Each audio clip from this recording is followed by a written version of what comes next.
Sir, Lahari పాప వాళ్ళ father మీరేనా? అవును సిస్టర్. అదే వ్యాక్సినేషన్ కోసం అడిగారు కదా, రండి.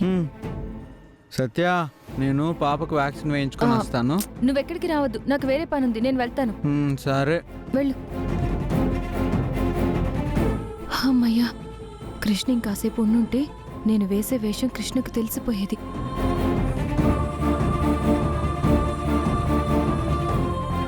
డాక్టర్, మాకు ఈ హాస్పిటల్ నుంచి ఎవరో ఫోన్ చేశారు.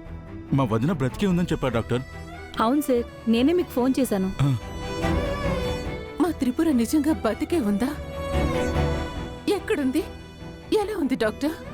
డాక్టర్ గారు, మీరు చెప్తుంది మా అక్క గురించేనా? మీరు చెప్తుంది నిజమేనా? చూడండి, మీరెవరూ కంగారు పడకండి. ఆ పేషెంట్ మీ తాలూకేనా?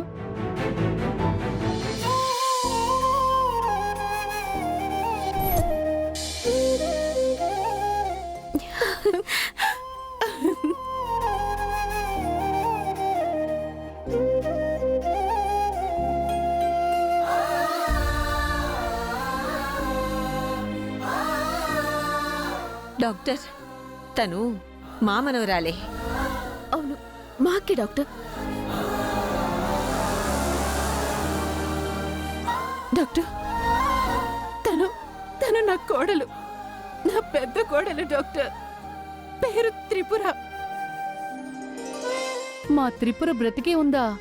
అసలు మా కోడల పిల్ల ఎలా బతికింది? అసలు ఇక్కడికి ఎలా వచ్చింది? 2 సంవత్సరాల క్రితం ఆవిడ రోడ్డు పక్కన చాలా పెద్ద గాయాలతో కనిపించారు.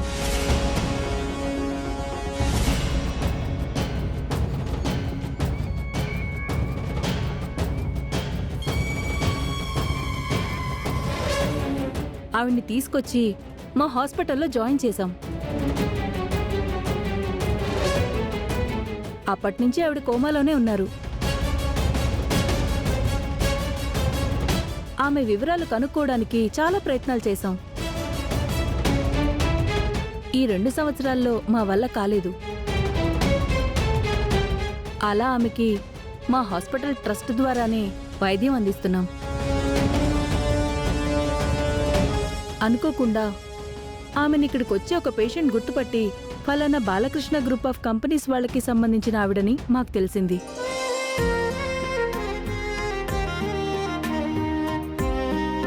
ఆ తర్వాత అనంతగారి నెంబర్ సంపాదించి ఆయనకి ఫోన్ చేశాం. మీరు మాకు చాలా సహాయం చేశారు డాక్టర్. అవును డాక్టర్, ఇక మా వదిన లేరు, కనపడని లోకాలకి వెళ్ళిపోయారనుకుని ఆశలు వదిలేసుకుని బ్రతుకుతున్న మాలో మా వదిన బ్రతికే ఉన్నారన్న నిజాన్ని మాకు తెలియజేసి మా అందరిలో కొత్త ఊపిరి పోశారు.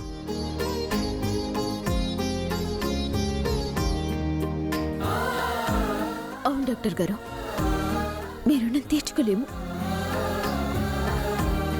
డాక్టర్, ఇప్పుడు మా మనవరాలి పరిస్థితి ఏంటి? ఆమె సివియర్ కోమా పొజిషన్లోనే ఉన్నారు.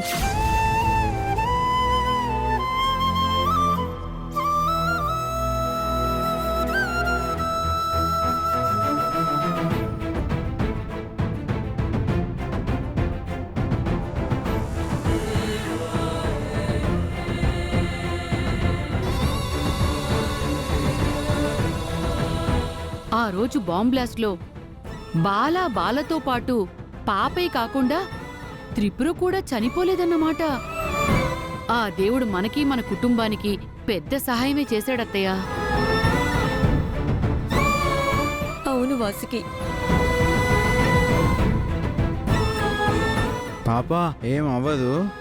అమ్మో అమ్మో, వద్దు. మెల్లగానే చేస్తాను. పెయిన్ లేకుండా ఇవ్వండి.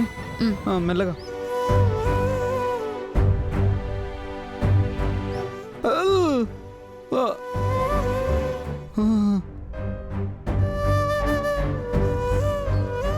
నొప్పిగా ఉందా?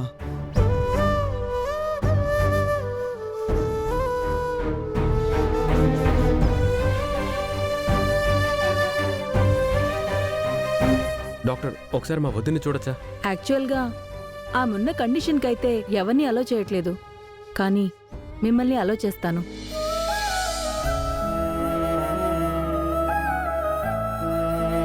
ఆమెను డిస్టర్బ్ చేయకుండా చూసిరండి. సరే డాక్టర్. పద.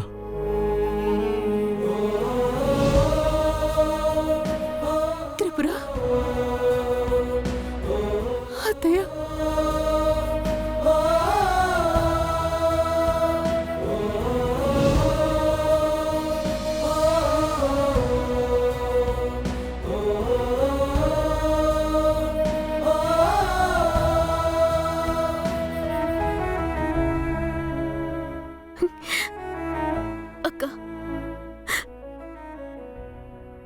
దేవుడు నిన్ను నా నుంచి దూరంగా తీసుకెళ్లిపోయాడని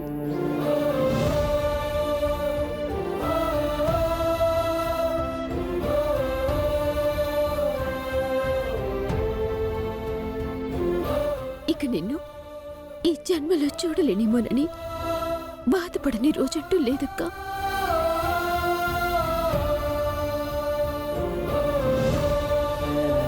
ఆ దేవుడు నా బాధకి కరిగిపోయాడు, లేకపోతే ఒకవైపు బావగారిని పాపని బతికించినట్టు నిన్ను బతికించాలని దృఢంగా అనుకున్నాడు ఏమో. మా అదృష్టం కొద్దీ నువ్విలా ఎన్ని రోజులకి కనపడ్డావక్క.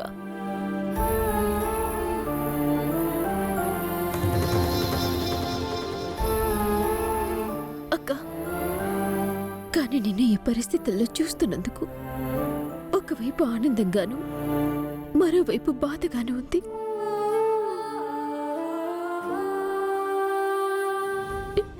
అక్క, నీ ప్రేమ పాడుగాను ఆ జుట్టు కొంచెం పక్కకేసుకోవే, తుమ్మొచ్చేలా ఉంది. ఎలా ఆపుకోవడం? చెయ్యి కదపలేను, ఏం చేయలేను. ఇప్పుడు తుమ్మొచ్చిందంటే అయిపోతాను. అమ్మా గాయత్రి, మీ అక్క అప్పుడు ఎలా ఉందో ఇప్పుడు అలాగే ఉంది. ఒకసారి చూడు. అక్క, నువ్వు మళ్ళీ మామూలు మనిషి ఎప్పుడవుతావు? మాతో నువ్వు మళ్ళీ మామూలుగా ఎప్పుడు మాట్లాడతావు? నువ్వొక్కసారి నన్ను ఆప్యాయంగా గాయత్రి అని పిలిస్తే వినాలనుందక్క, వినాలనుంది, వినాలనుందక్క, వినాలను.